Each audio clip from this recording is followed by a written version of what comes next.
Hello students, हमारे YouTube channel Shri Vishnu classes में आपका हार्दिक स्वागत है। आज हम आपको क्लास 10th मैथ की एक्सरसाइज 2.3 हल करवाएंगे।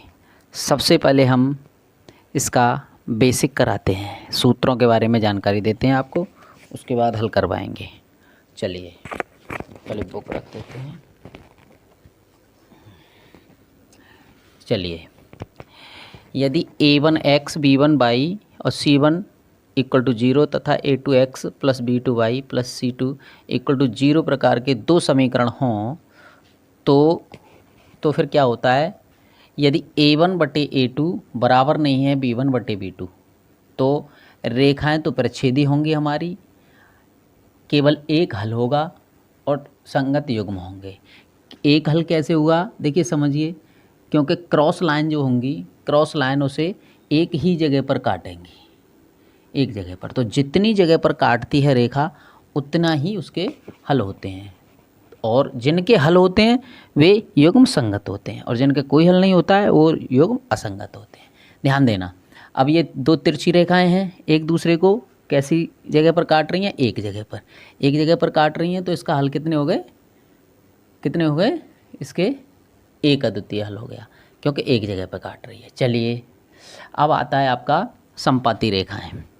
संपाती रेखाएं कैसी होती हैं? a1 बटे a2 बराबर b1 बटे b2 और c1 बटे c2। जब संपाती रेखा होती है कि एक रेखा के ही ऊपर दूसरी रेखा चलेगी, तो फिर बताइए आप कितनी जगह पर काटेगी? अनंत बिंदुओं पर काटेगी। तो इसके अनेक हल होंगे, अनेक ही हल होंगे। अच्छा, जिसका हल होता है वो युग्म संगत होता है। और रेखाएं कैसी हो गई? संपाती। रेखा के ऊपर रेखा जाएगी तो कैसी हो गई? संपाती रेखाएं। चलिए, अगला है a1 बटे a2 बराबर b1 बटे b2 बराबर नहीं हो c1 बटे c2 के। तो ये रेखाएं समांतर होंगी, इस तरह से दो रेखाएं समांतर होंगी।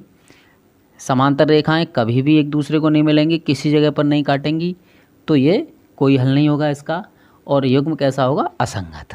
चलिए, अब हम नोट में लिखते हैं। नोट में आप समझिए, जिसके हल निकलते हैं उसके युग्म संगत होते हैं, तथा जिसका कोई हल नहीं निकलता है उसके युग्म असंगत होते हैं। आप समझ पा रहे होंगे ठीक से। अब हम इसे मिटाते हैं और बारी बारी से क्वेश्चंस करते हैं। चलिए क्वेश्चंस करते हैं जी, एक मिनट देखते हैं। अच्छा, इसमें कुछ सवाल ग्राफ से दिए हैं, लेकिन ग्राफ के लिए मैं एक अलग से वीडियो लेकर के आऊँगा आपके लिए। पहले मैं इसे सामान्य विधियों से ही हल कराए देता हूँ, ठीक है ना। मैं अलग से वीडियो लाऊंगा ग्राफ के लिए। ग्राफ से हल करने के लिए मैं अलग से वीडियो लाऊंगा। चलिए, अब हम देखते हैं कि एक्सरसाइज 3.2 है। कक्षा 10 के 10 विद्यार्थियों ने एक गणित की पहेली प्रतियोगिता में भाग लिया। यदि लड़कियों की संख्या लड़कों की संख्या से 4 अधिक हो तो प्रतियोगिता में भाग लिए लड़कों और लड़कियों की संख्या ज्ञात कीजिए। लड़कियों की संख्या लड़कों की संख्या से 4 अधिक है। तो पहला क्वेश्चन हमारा कहता है, पहला क्वेश्चन माना लड़कों की संख्या, माना लड़कों की संख्या,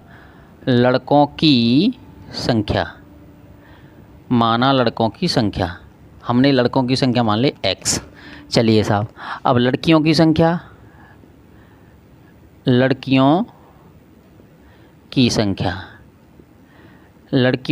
हो जाती है साहब तुम्हारे x + 4।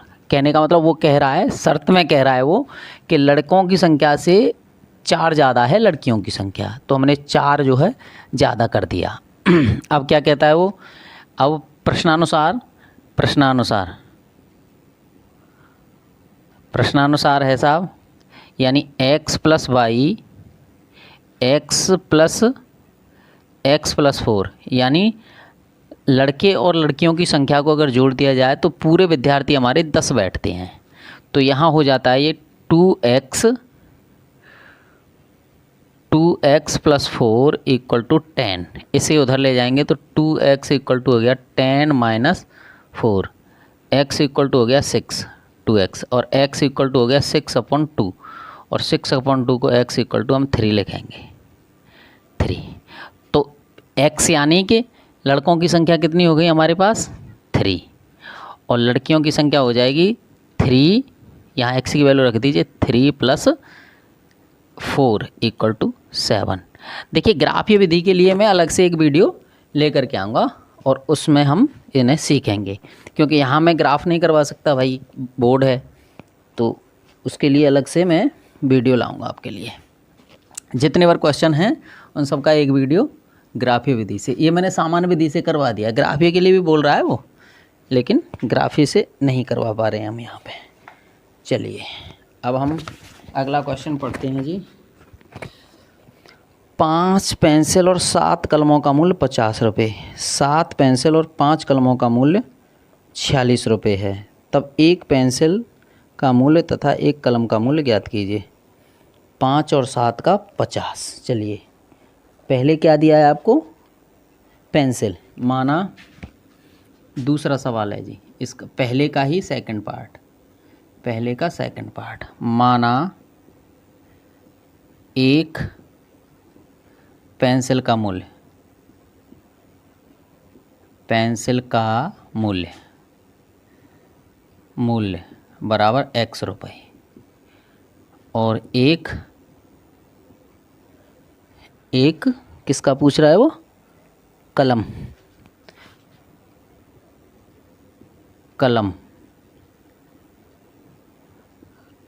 का मूल्य = y रुपये। तो फिर क्या कह रहा है जी, वो कह रहा है 5 पेंसिल और 7 कलमों का मूल्य 50 रुपये, 5 और 7, ठीक है। प्रथम शर्त से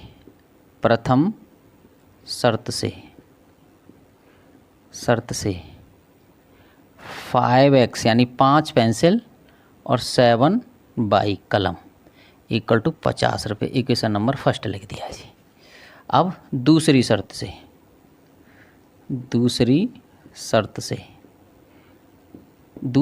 में क्या कहता है जी वो, दूसरी में कह रहा है 7 पेंसिल 5 कलमों का मूल्य 46 रुपये, 7 पेंसिल और 5 कलमों का मूल्य 46 रुपये जी। अब इन दोनों को हल करेंगे हम, तो लिख लीजिए 5x + 7y = 50, और 7x + 5y = 46। इसमें हम 7 से गुणा करेंगे, इसमें करेंगे 5 से। चलिए साहब, 7 पंजे 35, x + 7 सत्ते 49, बाई 7 पंजे 35 350, 7 पंजे 35 x + 5 25 बाई = 5 31 की 0 आंसुल 3, 5 के 20 और 3 23। चलिए साहब, यहाँ हम ये चिन्ह हमने देखे दोनों एक जैसे हैं, तो यहाँ लिखेंगे घटाने पर लिखने के बाद माइनस माइनस और ये माइनस, ये हट जाएगा जी। ये बचा आपका 2 नहीं 4 और 2, और यहाँ पे y हो जाएगा ये, और यहाँ पे हम करेंगे कितना बचा जी 20।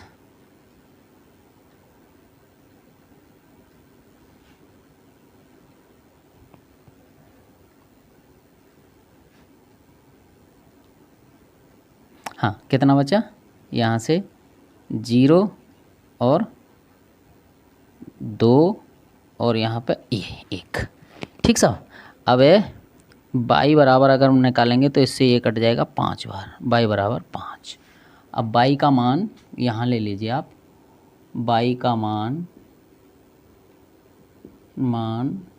समीकरण फर्स्ट में रखने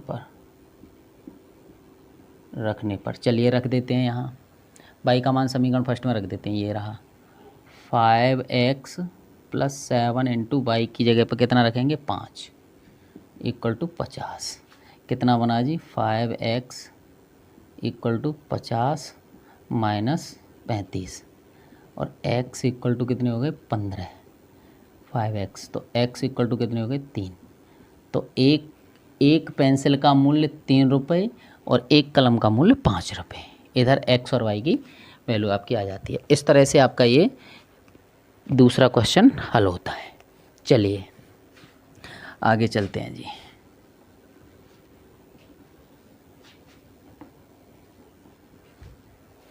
आगे चलते हैं जी। ये कहता है कि इनसे तुलना करने के बाद निरूपित बिंदुओं को प्रच्छेद करती हैं, समांतर हैं अथवा समपाती हैं।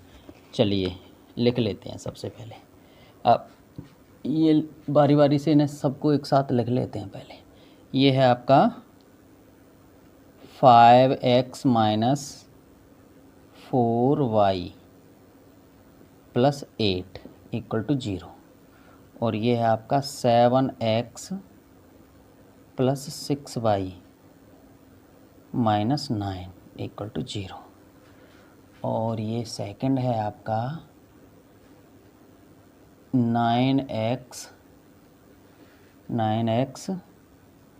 Plus 3y plus 12 equal to 0, और ये है आपका 18x plus 6y plus 24 equal to 0, और तीसरा भी यहीं लिख लेते हैं।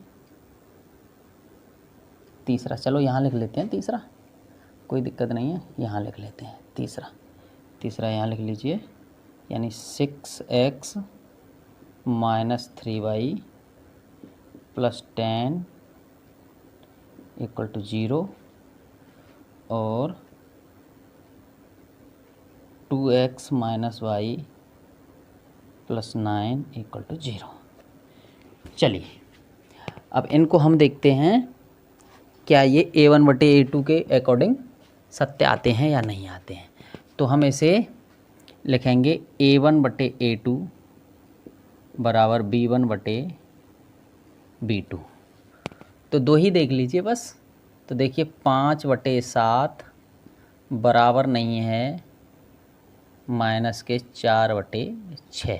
तो ये बराबर नहीं आ रहे हैं जी इसके। तो बराबर नहीं आ रहे हैं तो हमें बताना क्या है, संगत असंगत क्या बताना है जी। यस, हमें बताना है ये समांतर है अथवा समपाती है या रेखाएं एक बिंदु पर प्रच्छेद करती हैं। तो ये रेखाएं तो प्रच्छेदी हुई, रेखा तो कैसी हो गई, प्रतिच्छेदी।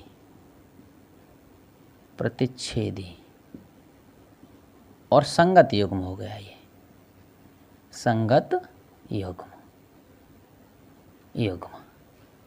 प्रतिच्छेदी रेखा अगर हल पूछे तो इसका एक हल होगा, क्योंकि हमारी क्रॉस लाइन जो है एक बिंदु पर ही काटेंगी। चलिए अब यहाँ से लेते हैं 9/18, सॉरी पहले उसे लिख लेते हैं a1/a2 बराबर b1/b2 बराबर c1/c2। ठीक है जी। इसे लिखिए आप 9/18 बराबर 3/6 बराबर 12/24। अब देखो हल करते चलेंगे तो 1/2 बराबर 1/2 बराबर 1/2। अब तीनों ही बराबर आए हैं, यानी ये वाली शर्त लग रही है। तो इसमें क्या होता है कि समपाती तो रेखाएं होती हैं, और संगत युग्म होते हैं। संगत युग्म अगर हल पूछे तो अनेक हल होंगे, क्योंकि समपाती रेखाएं ये और ये कई बिंदुओं पर इसको छुएगी। चलिए अब लेते हैं a1/a2 बराबर b1/b2। तो बराबर नहीं लग रहा है ये मुझे, हाँ बराबर ही लग रहा है, ऐसे लगने दो। बराबर और बराबर नहीं किसके, c1/c2 के। तो हम क्या करेंगे कि 6/2 बराबर माइनस के 3/-1 बराबर ये क्या हो जाएगा 10/9। तो देखो समझो, ये तो हमारा 3 हो गए, तो ये तो बराबर हो जाएंगे। इनके बराबर होने के बाद आपका ये बचेगा। तो पहले 2 बराबर और पीछे के बराबर नहीं, एक बराबर नहीं है, यानी a1/a2 मतलब ये कंडीशन लगी हुई है। तो रेखाएं तो समांतर होंगी और युग्म असंगत होंगे। रेखाएं कैसी होंगी, समांतर। समांतर, और युग्म होंगे असंगत। असंगत मैंने बेसिक में बताया था सब, असंगत और कोई हल नहीं, कोई हल नहीं, कोई हल नहीं। तो जो जो पूछा है आपको वो लिख लेना है इसका, ठीक है साहब। तो तीनों प्रकार की कंडीशन हमने यहाँ पे हल करी। चलिए अब अगले क्वेश्चन के लिए पहले इसे मिटाते हैं, उसके बाद अगले क्वेश्चन के लिए चलते हैं जी ठीक से। नेक्स्ट क्वेश्चन है हमारा, यस, तीसरा क्वेश्चन भी ऐसा ही है, संगत असंगत युग्म। चलिए देखते हैं, इसके साथ के साथ करते चलते हैं। क्वेश्चन नंबर 3 का फर्स्ट है आपका कितना, 3x + 2y = 5 और 2x - 3y = 7। तो हमें इसका बताना है, क्या बताना है, संगत है या असंगत है। तो संगत या असंगत के लिए हमने सूत्र बेसिक में सीखे हैं। तो यहाँ लिखते हैं हम A1/A2 बराबर नहीं है B1/B2। तो आप लिखेंगे 3/2 बराबर नहीं 2/-3। तो इसका मतलब कैसा हो गया, ये संगत, संगत, ठीक साहब। चलिए अब दूसरा ले लेते हैं, यहीं इसका दूसरा पार्ट लिख लेते हैं। दूसरा पार्ट है आपका 2x -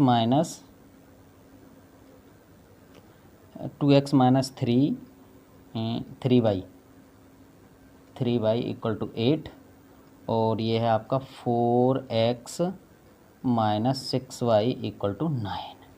ठीक है जी।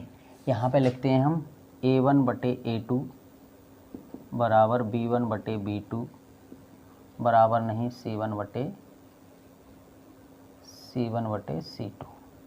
चलिए यहाँ लेते हैं 2/4 = -3/-6 बराबर नहीं 8/9। तो पहले दो बराबर और तीसरा बराबर नहीं है, तो असंगत। कैसा, असंगत। ये वाली कंडीशन में क्या होता था, असंगत, असंगत, असंगत कंडीशन थी, असंगत होंगे समीकरण युग्म। चलिए साहब अब आगे इसे और साफ कर देते हैं, आगे करेंगे फिर। चलिए तीसरा टॉपिक, तीसरा क्वेश्चन, क्वेश्चन नंबर 3 का तीसरा ऑप्शन। तीसरा ऑप्शन क्या है जी, 3/2x + 5/3y = 7। इसे ले लीजिए 9x - 10y बराबर 14। इस तरह से ये दो समीकरण आ गए हमारे, ठीक है सर। चलिए एक ये करते हैं हम, यानी A1/A2 बराबर B1/B2 बराबर C1/C2। चलिए देखते हैं। तो यहाँ पे लिखते हैं 3/2/9, ठीक है साहब, बराबर 5/3, ऐसे करके लिख लीजिए इन्हें, और बटे -10 बराबर 7/14। तो हम इसके नीचे बटे 1 मानेंगे, ये वाली भिन्न को पूरा करेंगे। अब इसे पलट करके ले जाएंगे उधर, यानी ये हो गई 3/2 × 1/9, ठीक साहब। ये वाली बात बराबर ये हो जाएगी 5/3 × 1/-10। अब बराबर 7, 7 एकम 7, 7 दूनी 14, इसे 1/2 लिख दीजिए। चलिए साहब इसे 3 बार काट सकते हैं, तो 1/6 हो गया ये, बराबर ये इसे 5 से 2 बार काट देंगे तो 1/-6 हो जाएगा, और बराबर नहीं, मतलब ये पहली वाली कंडीशन लग गई, ये दोनों ही बराबर नहीं है। अब ये दोनों बराबर नहीं होते हैं तो हमें क्या बताना, ये संगत हो गए साहब, संगत, संगत है। चलिए साहब आगे चलते हैं, इसे मिटाइए पहले, इसे मिटाइए, संगत हो गए यहाँ से। चलिए अब कौन सा है, चौथा ऑप्शन, इसका चौथा ऑप्शन करते हैं अब हम। चौथा ऑप्शन, तीसरे वाले क्वेश्चन का चौथा ऑप्शन, ये हो गया आपका 5x minus 3y equal to 11, और ये हो गया माइनस के 10x और प्लस के 6y इक्वल टू माइनस के 22।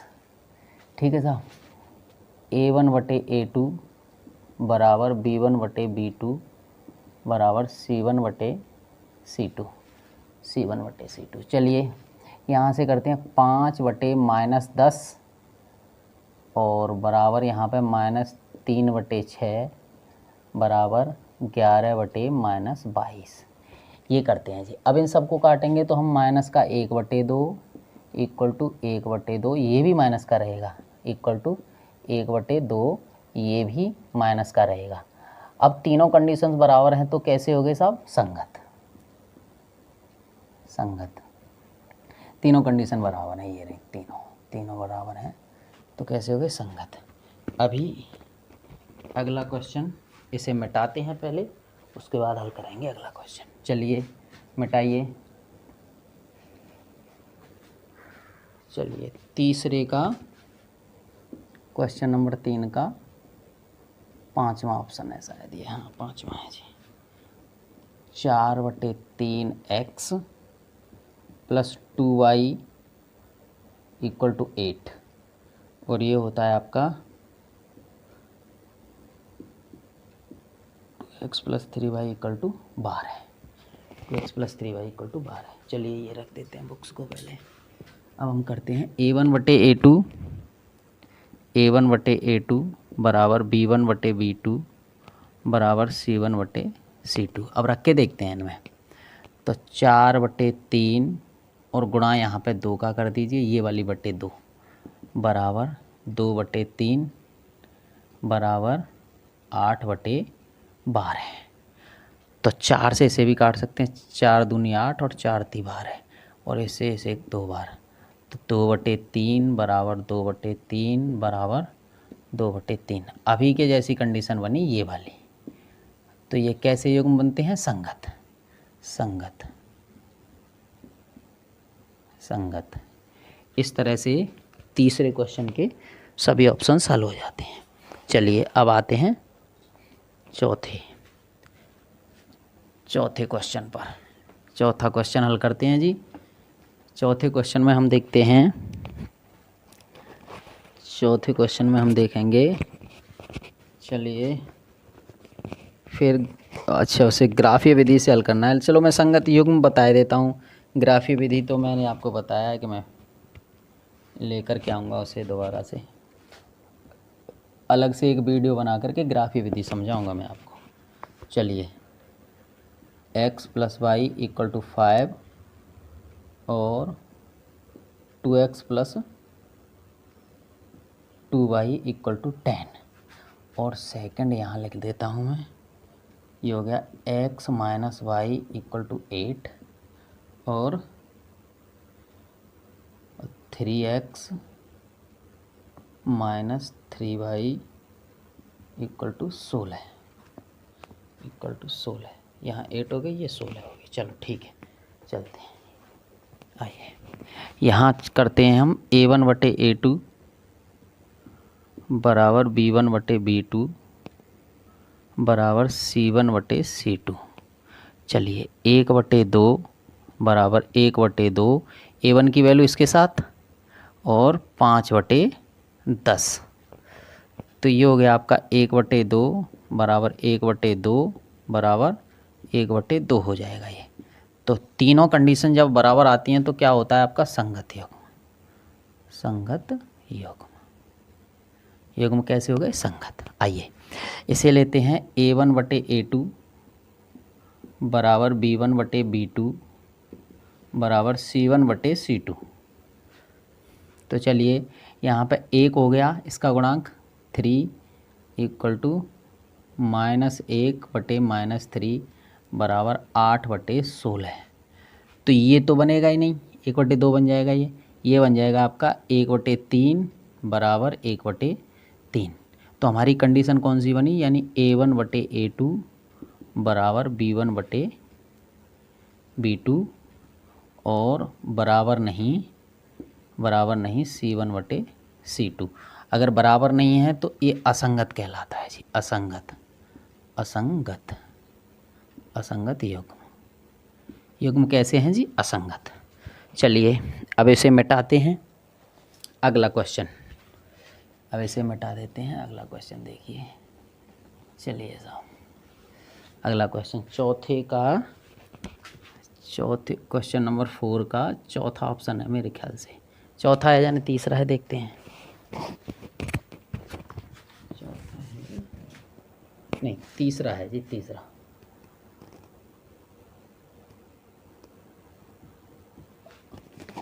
यस, ऑप्शन नंबर 3 ये है आपका 2x + y - 6 = 0 और ये है आपका 4x - 2y - 4 = 0। ये हो गए। अब चौथा है आपका, ये है आपका 2x - 2y -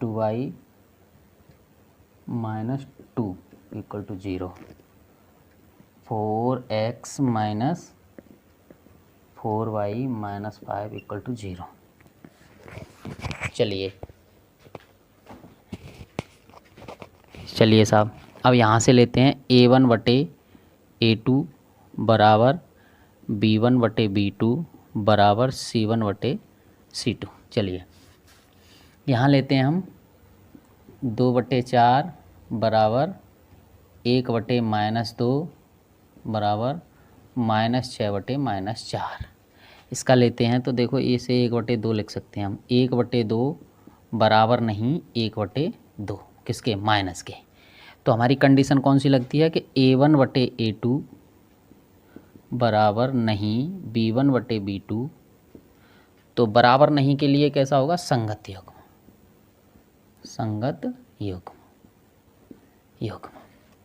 चलिए साहब अब इसमें लेते हैं A1/A2 बराबर B1/B2 बराबर C1/C2। तो यहाँ से लेते हैं 2/4 बराबर -2/-4 = -2/-5। तो पहले दो तो बराबर हो रहे हैं, यानी कि A1/A2 बराबर B1/B2 बराबर नहीं C1/C2। तो कैसे होंगे ये, असंगत। पहले बेसिक में मैंने बता दिया, उसे देख लेंगे, आप पढ़ लेंगे, सब सीख जाएंगे और इसका अभ्यास करेंगे और सीखेंगे ढंग से। चलिए अब अगला क्वेश्चन, इस तरह से इसके ऑप्शन क्लियर होते हैं। अब है हमारा अगला क्वेश्चन। अगला क्वेश्चन क्या कहता है जी, अगला क्वेश्चन कहता है एक आयताकार बाग जिसकी लंबाई चौड़ाई से 4 सेंटीमीटर अधिक है, इसका अर्ध परिमाप इतना है, बाग की विमाएं ज्ञात कीजिए। एक बाग जिसकी लंबाई जो है चौड़ाई से, इसका मतलब चौड़ाई, माना 5वां क्वेश्चन है, माना बाग की चौड़ाई बराबर x मीटर। तो लंबाई साहब कितनी हो जाएगी, x प्लस कितना दे रहा है वो, कितना बोला, 4 मीटर अधिक है, तो 4 जोड़ दीजिए उसमें, 4 मीटर कह रहा है वो। चलिए अब क्या कहता है वो कि अर्ध परिमाप 36 है। अर्ध परिमाप का मतलब हो गया कि लंबाई प्लस चौड़ाई, यानी कि आयत का परिमाप, यहीं से लिख लेता हूँ, चलो, आयत का परिमाप बराबर 2 × L + B, यही तो बना। अगर इसका आधा परिमाप करें हम, अर्ध परिमाप करें, तो अगर आधा करें परिमाप का आधा, तो यहाँ भी हम 2 का भाग देंगे और यहाँ भी हम 2 का भाग देंगे। तो इसका मतलब इससे ये चला गया, इससे जो अर्ध परिमाप हम लिखेंगे वो जाएगा। ये 36 है इसका परिमाप, अर्ध परिमाप मतलब ये आधा परिमाप बन गया कि नहीं बन गया, यानी L प्लस बी बराबर 36, L प्लस बी बराबर 36। भाई इसका आधा करेंगे, इसका आधा करेंगे, अर्ध परिमाप की तो बोल रहा है, तो अर्ध परिमाप बराबर 36, तो इसका आधा करेंगे तो यहाँ 36 लिखना पड़ेगा हमें। चलिए अब क्या है,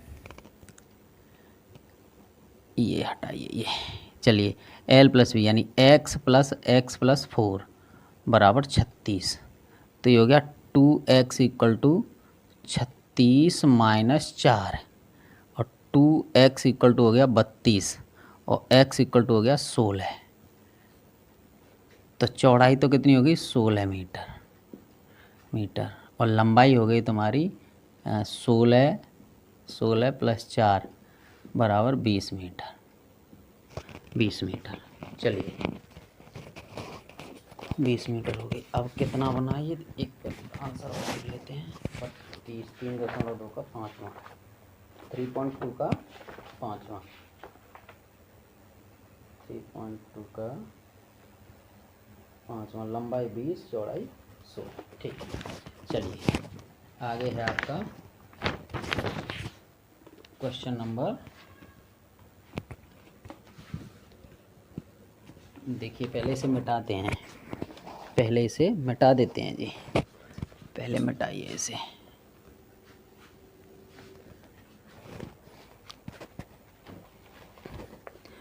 हमें क्या दिया है जी, यहाँ पर हमें दिया है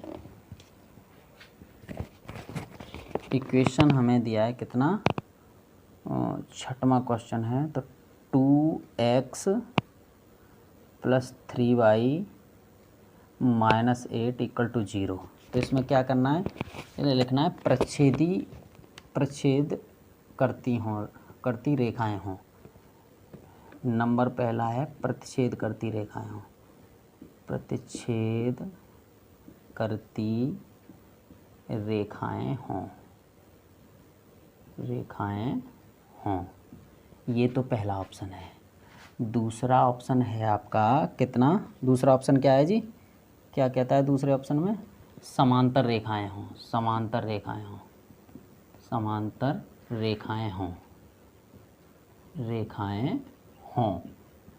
और तीसरा कहता है संपाती रेखाएं हों। नंबर 3 यहाँ लिख लीजिए, उसे हल तब कर देंगे, हल हो जाएगा आपका संपाती रेखाएं हों।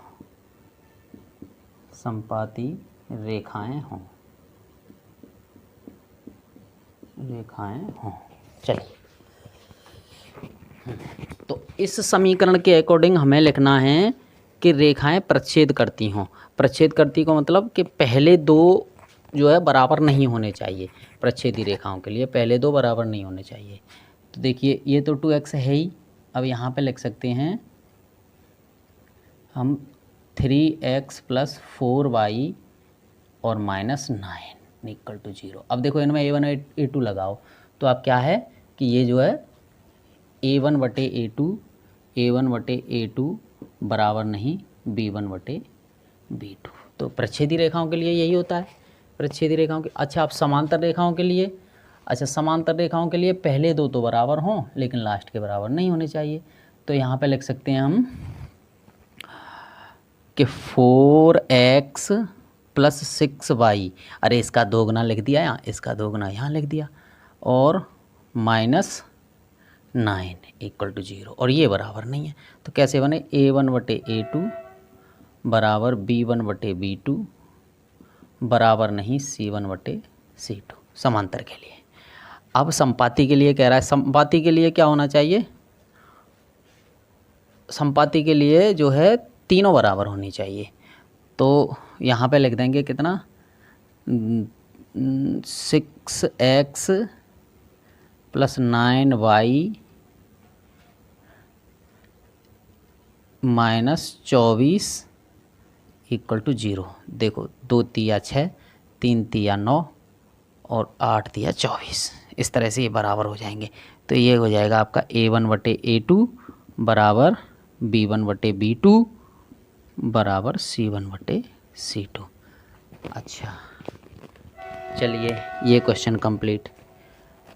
अच्छा जी चलिए अब लास्ट क्वेश्चन है इसका। क्या कहता है जी, ये कहता है आपको निर्देशांकों को ग्राफ से करना है भैया। ये अच्छा ग्राफ वाले क्वेश्चंस के लिए मैंने आपको बताया था कि एक वीडियो हम अलग से लाएंगे। ये आपका यहीं पर एक्सरसाइज फिनिश होता है और अगले वीडियो में हम आपसे फिर मिलेंगे। तब तक के लिए नमस्कार।